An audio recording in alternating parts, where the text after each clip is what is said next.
What time exactly did you get the news? It was around 6:30.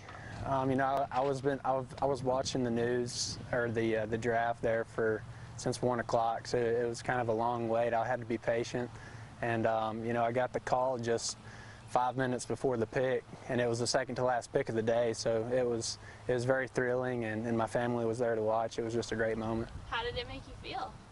Very happy, you know. I was really wanting to go within the top 10 rounds. That's what I told my coaches at Mercer at the start of the year.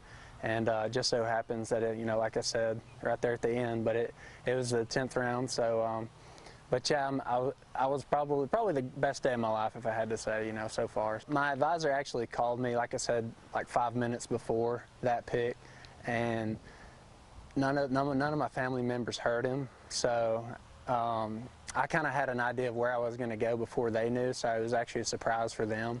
There was 5 picks left, and I said I'm one of these 5 picks. So they were videoing each pick, and they were just excited for whichever team it was. But it just so happened to be the Cleveland Indians. Talk to me about the Cleveland Indians. They were in your top 5, right? What do you like about them? Yeah, I mean, they were really interested in me from the start, and you know, I've always liked the Cleveland Indians, and I watched them in the World Series a couple years ago, and I've always, you know, wanted to play for a team like that, you know, so I think it was a perfect fit for me, and I can't wait to get started. I have a track record of getting people out, and I mean, that's the purpose of a pitcher in baseball, and whichever level you're at, you know, so I think that translates to what I can do in the future. And, you know, just continue to have a good attitude about everything and not let anything get to my head, and I think everything will work out. You're from Georgia, you went to Mercer, but you're possibly moving to Ohio. How does that make you feel?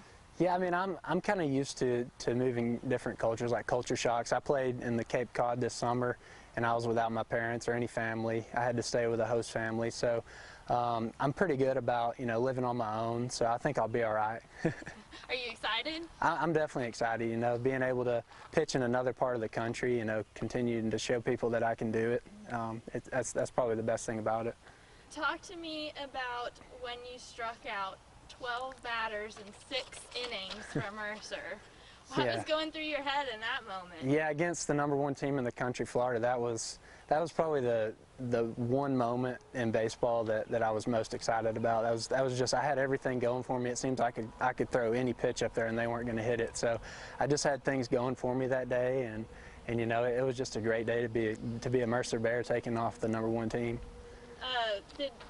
In that moment, were you like, man, I'm going to make a really good major league pitcher? I mean, you definitely think about it, you know, being able to pitch against the best of the best, you know, and then, of course, I had success in the Cape Cod League with the best players in the country. So, like I said, I think that's going to translate into minor league ball and then throughout the system in the organization and hopefully into major leagues. What's your #1 goal once you get to A-ball? I think just domination completely in every way possible, you know, like I said, keeping a good attitude, and if things don't go my way, don't let it get me down, because, you know, this game is full of failures. You can't let anything get you down. You just have to dig yourself out before you get too deep. 3 years ago, you were playing on this field. What does Gordon Lee mean to you now that you're big time?